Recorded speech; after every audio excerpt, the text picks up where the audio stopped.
Welcome to MK news. ముందుగా బులెటిన్లో headlines చూద్దాం.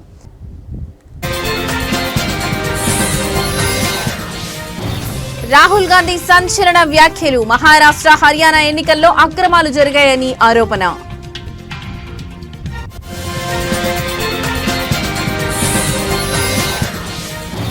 చేనేత కార్మికులకు సీఎం చంద్రబాబు భరోసా. నేతన్నలకు 50 ఏళ్లకే పెన్షన్ అందించాలని నిర్ణయం.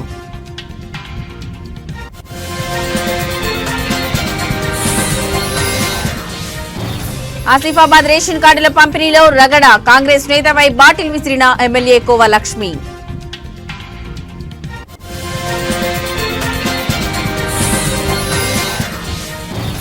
ధర్మస్థల కేసులో కీలక పరిణామం. తవ్వకాల్లో పురుషుడి అస్థిపంజరం లభ్యం.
రైట్, ఇక బ్రేకింగ్ న్యూస్ చూస్తున్నాం. మహారాష్ట్ర ఎన్నికల్లో ఈసీ అక్రమాలకు పాల్పడిందని మొదటి నుంచి తీవ్ర ఆరోపణలు చేస్తున్న రాహుల్ గాంధీ ఈ రోజు సంచలన ప్రెస్ మీట్ పెట్టారు.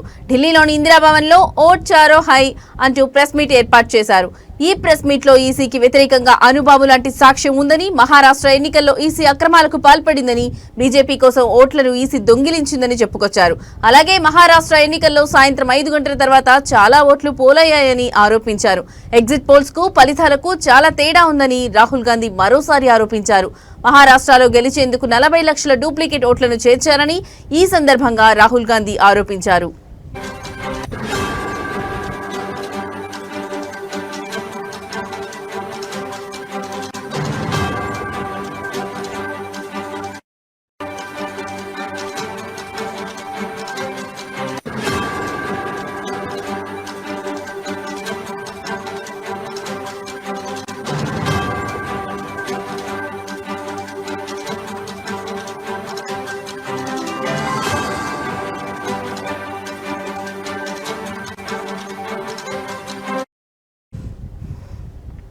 దీంతో పాటుగా కాంగ్రెస్ అధికారంలో ఉన్న వివిధ ప్రాంతాల్లో గెలిచిన ఎంపీ స్థానాల్లో సైతం నకిలీ ఓట్లతోనే బీజేపీ గెలిచింది. దీనికి పూర్తిగా ఎన్నికల సంఘం సపోర్ట్ ఉందంటూ రాహుల్ గాంధీ తీవ్రమైన విమర్శలు చేశారు. అలాగే తాము అడిగిన ఓటర్ల జాబితా కూడా ఇవ్వలేదని, అనేక ప్రాంతాల్లో ఓటింగ్ కేంద్రాల్లోని సీసీటీవీ ఫుటేజ్ మాయం చేశారని, బీజేపీ చెప్పినట్లే ఎన్నికల సంఘం నడుస్తుందని రాహుల్ విమర్శించారు.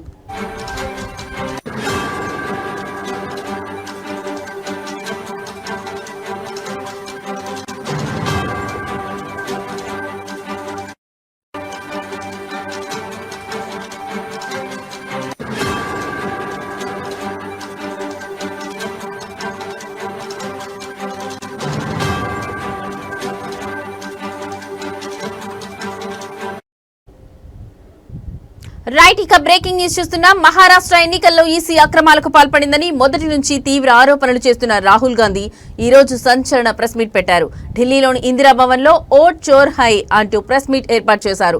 ఈ ప్రెస్ మీట్ లో ఈసీకి వ్యతిరేకంగా అనుబాబు లాంటి సాక్ష్యం ఉందని, మహారాష్ట్ర ఎన్నికల్లో ఈసీ అక్రమాలకు పాల్పడిందని, బీజేపీ కోసం ఓట్లను ఈసీ దొంగిలించిందని చెప్పుకొచ్చారు. అలాగే మహారాష్ట్ర ఎన్నికల్లో సాయంత్రం 5 గంటల తర్వాత చాలా ఓట్లు పోలయ్యాయని ఆరోపించారు. ఎగ్జిట్ పోల్స్ కు ఫలితాలకు చాలా తేడా ఉందని రాహుల్ గాంధీ మరోసారి ఆరోపించారు. మహారాష్ట్రలో గెలిచేందుకు 40 లక్షల డూప్లికేట్ ఓట్లను చేర్చారని ఈ సందర్భంగా రాహుల్ గాంధీ ఆరోపించారు.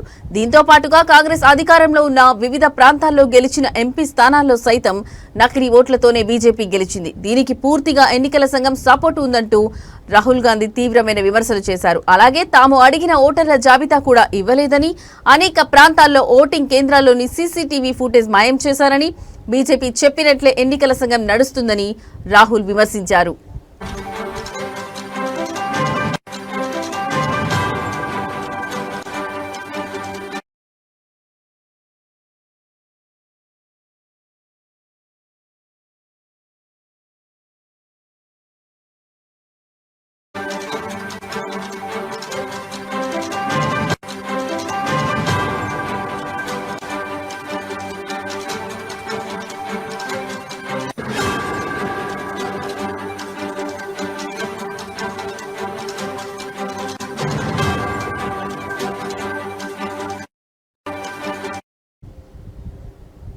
రైట్, ఇక మరో బ్రేకింగ్ న్యూస్ చూస్తున్నాం. చేనేత కార్మికులకు ఆంధ్రప్రదేశ్ ప్రభుత్వం అండగా నిలుస్తుందని ముఖ్యమంత్రి చంద్రబాబు భరోసా ఇచ్చారు.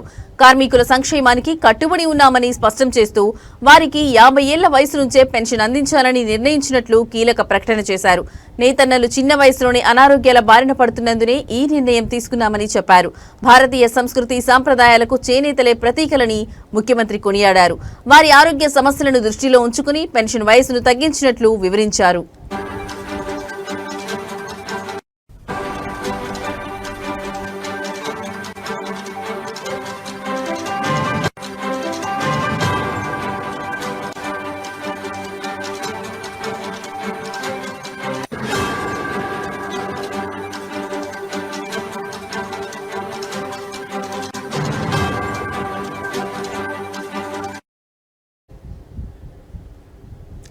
గుంటూరు జిల్లా మంగళగిరిలో జరిగిన 11వ జాతీయ చేనేత దినోత్సవ కార్యక్రమంలో ఆయన ముఖ్య అతిథిగా పాల్గొన్నారు. ఈ సందర్భంగా రాజధాని అమరావతిలో చేనేత వస్త్ర వైభవాన్ని చాటి చెప్పేలా ఒక ప్రత్యేక మ్యూజియం ఏర్పాటు చేస్తామని హామీ ఇచ్చారు.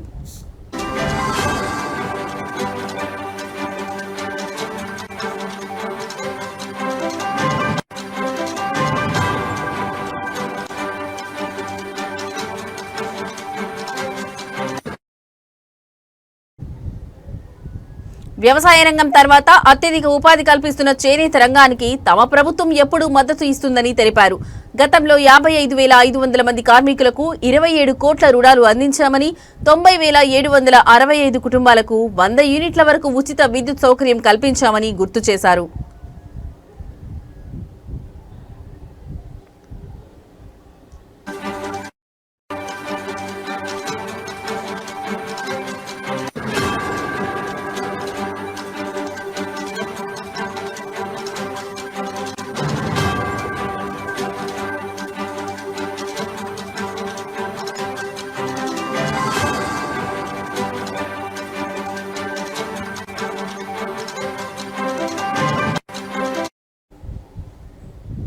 ఈ మద్దతును మరింత విస్తరిస్తూ మరమగ్గాల కార్మికులకు కూడా ప్రభుత్వం అండగా నిలుస్తుందని చంద్రబాబు ప్రకటించారు. మరమగ్గాలకు 50% సబ్సిడీతో 80 కోట్లు కేటాయిస్తున్నామని, వారికి ఈ నెల నుంచే 200 యూనిట్ల ఉచిత విద్యుత్ను అందిస్తామని వెల్లడించారు. భవిష్యత్తులో దీనిని 500 యూనిట్లకు పెంచుతామని హామీ ఇచ్చారు. ఈ చర్యల ద్వారా రాష్ట్ర వ్యాప్తంగా సుమారు 93,000 చేనేత మరమగ్గాల కుటుంబాలకు లబ్ధి చేకూరుతుందని ఆయన పేర్కొన్నారు.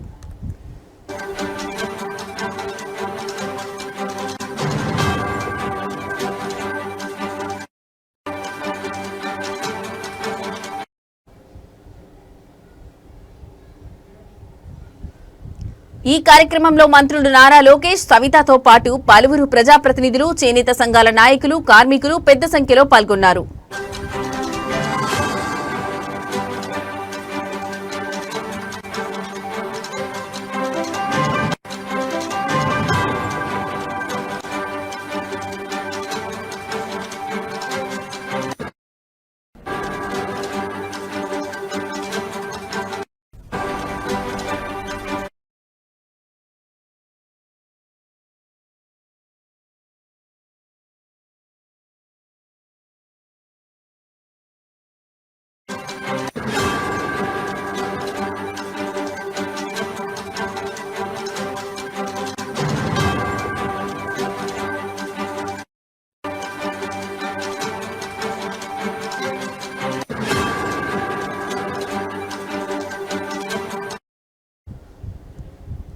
రైట్ మరో బ్రేకింగ్ న్యూస్ చూస్తున్నాం. కుమురం భీం ఆసిఫాబాద్ జిల్లాలో ఓ ప్రభుత్వ కార్యక్రమం రసభాసగా మారింది. రేషన్ కార్డుల పంపిణీ కోసం ఏర్పాటు చేసిన సభలో అధికార విపక్ష పార్టీల నేతల మధ్య మాటల యుద్ధం తీవ్ర స్థాయికి చేరింది. ఏకంగా అదనపు కలెక్టర్ చూస్తుండగానే ఆసిఫాబాద్ బీఆర్ఎస్ ఎమ్మెల్యే కోవా లక్ష్మి కాంగ్రెస్ నియోజకవర్గ ఇన్ఛార్జ్ శ్యామ్ నాయక్ పై వాటర్ బాటిల్ విసిరే వరకు పరిస్థితి వెళ్లింది. ఈ ఘటనతో సభా ప్రాంగణంలో తీవ్ర ఉద్రిక్తత నెలకొంది.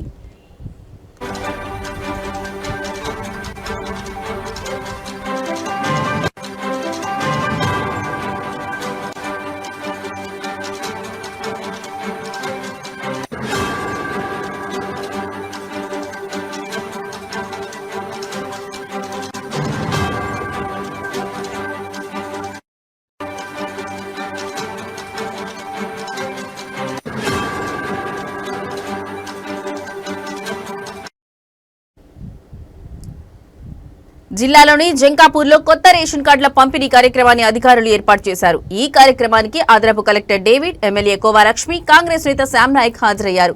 ఈ సందర్భంగా ఇరు నేతల మధ్య ఎన్నికల హామీల అమలుపై చర్చ మొదలైంది. ఈ క్రమంలో ఎమ్మెల్యే కోవా లక్ష్మి మాట్లాడుతూ కాంగ్రెస్ పార్టీ ఎన్నికల్లో ఇచ్చిన కళ్యాణ లక్ష్మి, షాదీ ముబారక్ కు తులం బంగారం వంటి హామీలను నెరవేర్చడంలో విఫలమైందని ఆరోపించారు. దీనిపై శ్యామ్ నాయక్ వెంటనే స్పందిస్తూ గత బీఆర్ఎస్ ప్రభుత్వం కూడా ఇచ్చిన హామీలను గాలి కొదిలేసిందని, నియోజకవర్గంలో ఎలాంటి అభివృద్ధి పనులు చేయలేదని ఎదురుదాడికి దిగారు.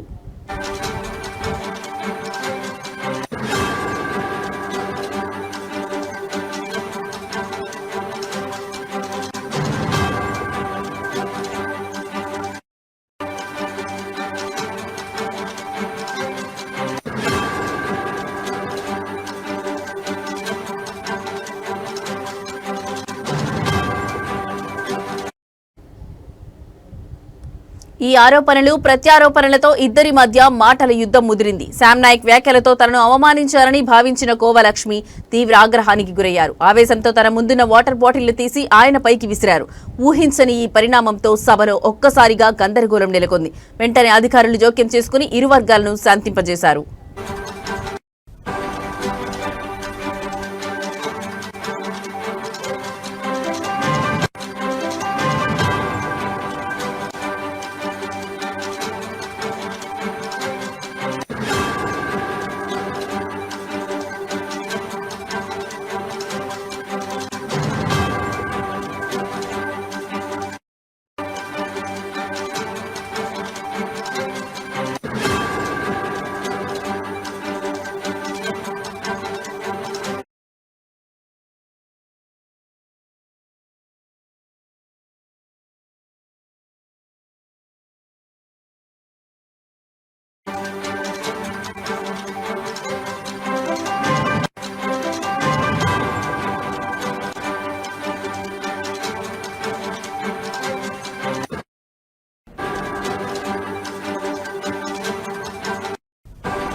రైట్ మరో బ్రేకింగ్ న్యూస్ చూస్తున్నాం. దేశవ్యాప్తంగా సంచలనం సృష్టిస్తున్న ధర్మస్థల సామూహిక కలనాల కేసులో కీలక పరిణామం చోటు చేసుకుంది. ఈ కేసుకు సంబంధించి ప్రత్యేక దర్యాప్తు బృందం సిట్ జరుపుతున్న తవ్వకాల్లో పురుషుడి అస్థిపంజరంతో పాటు పలువురు మానవ ఎముకలు లభ్యమైనట్లు కర్ణాటక హోంశాఖ మంత్రి జి పరమేశ్వర తొలిసారి అధికారికంగా ధృవీకరించారు.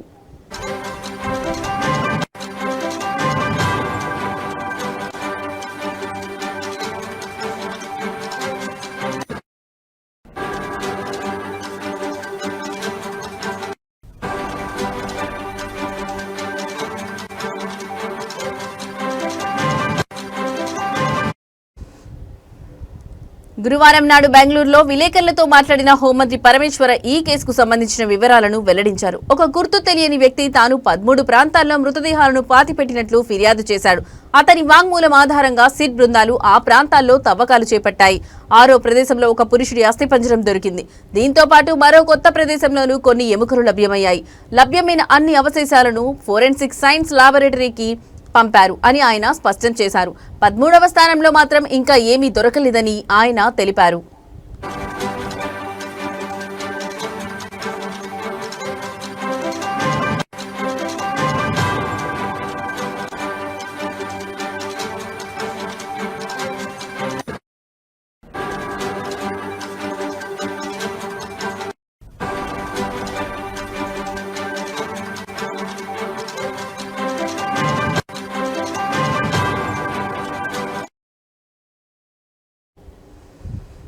ఫిర్యాదుదారుడు మెజిస్ట్రేట్ ముందు సెక్షన్ 164 కింద వాంగ్మూలం ఇస్తూ తాను వందల సంఖ్యలో మృతదేహాలను పూడ్చిపెట్టినట్లు చెప్పడంతో ప్రభుత్వం ఈ కేసును తీవ్రంగా పరిగణించి సిట్ ఏర్పాటు చేసిందని పరమేశ్వర్ గుర్తు చేశారు.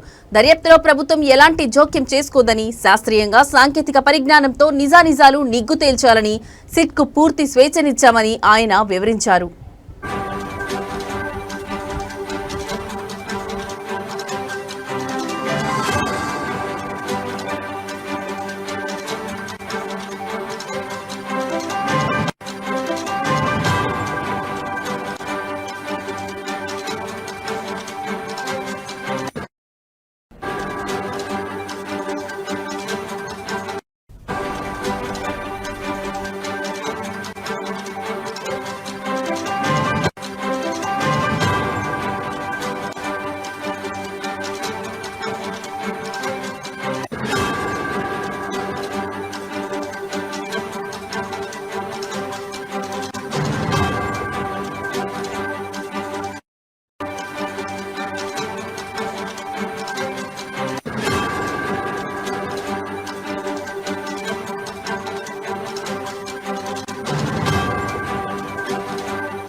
వైఎస్ఆర్ కడప జిల్లా పులివెందుల సహజంగా సమస్యాత్మక ప్రాంతమని, కక్షలు, రాజకీయ హత్యలు అనాదిగా జరుగుతున్న విషయమని కర్నూలు డీఐజీ కోయ ప్రవీణ్ కామెంట్ చేశారు.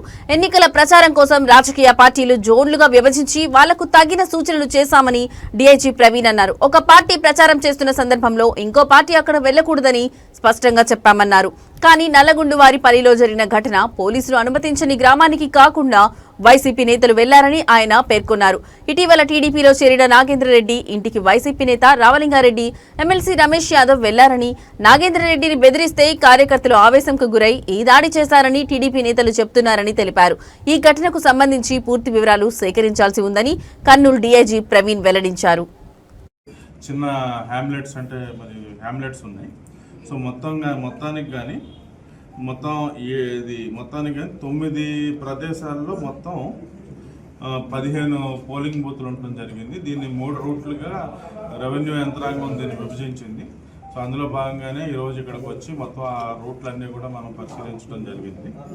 సో ఇక్కడ అంతా కలిపితే మనకి 10,000 మంది మాత్రమే ఇక్కడ ఓటర్లు ఉన్నారు. గజమా జనాభా అంతా కూడా మున్సిపల్ ప్రాంతాల్లో ఉండడం జరిగింది. దీనికోసం మనం సఫిషియెంట్గా పులివెందుల్లో ఉన్న పోలీస్ యంత్రాంగమే కాకుండా జిల్లాలో ఇతర ప్రాంతాల నుంచి, అలాగే ఇది మన స్టేట్ నుంచి ఏపీఎస్పీ నుంచి కూడా ఒక అదనంగా మనకు ప్లటూన్ ఇచ్చారు. దీనిలో భాగంగానే మనం యొక్క బందోబస్తు ఏర్పాటు చేయడం జరిగింది. ఈ బందోబస్తులో భాగంగానే మనకి అంతర్జిల్లా సరిహద్దులు ఏవైతే ఉన్నాయో, ఇప్పుడు మనకు అంతర్జిల్లా సరిహద్దు సత్యసాయి జిల్లా కదిరితో ఉంటుంది. అలాగే ఈ రాయచోటి జిల్లాతో లక్కిరెడ్డి, వేముల లక్కిరెడ్డిపల్లి ఒకటి, ఇటు చాక్రాపేట, గాలివీడు ఒక సరిహద్దు ఉంటుంది. వైఎస్ఆర్ కడప జిల్లా పులివెందులలో వైసీపీ నాయకులు భారీ ర్యాలీ చేపట్టారు. ఎమ్మెల్సీ రమేష్ యాదవ్ పై టీడీపీ నాయకులు దాడి చేశారని వారు ఆరోపించారు. ఈ దాడికి నిరసనగా పులివెందులలో వైసీపీ కార్యాలయం నుంచి డీఎస్పీ కార్యాలయం వరకు ర్యాలీ చేపట్టారు. ఈ ర్యాలీలో కడప ఎంపీ వైఎస్ అవినాష్ రెడ్డి, జిల్లా వైసీపీ అధ్యక్షుడు రవీంద్రనాథ్ రెడ్డి, ఎమ్మెల్సీ రామ్ సుబ్బారెడ్డి, పార్టీ నాయకులు, కార్యకర్తలు పాల్గొన్నారు.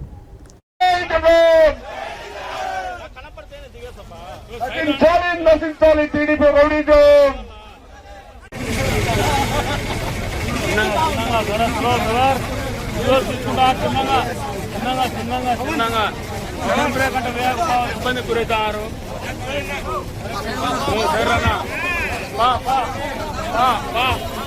పోలీసుల నిర్లక్ష్య వైఖరి నశించాలి.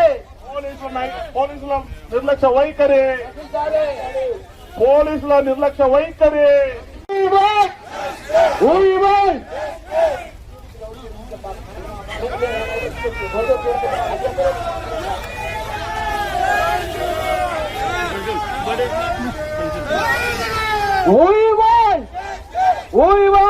కంటెంప్ట్ మీరు అమలు చేయడం లేదు చేయాల్సిందే. ఈ మాదిరి ప్రాక్టీసెస్ రిపీట్ అయినాయంటే సార్ మా సంయమనం మా బలహీనతని దయచేసి అనుకోవద్దండి. మిమ్మల్ని మనవి చేసుకుంటున్నాం.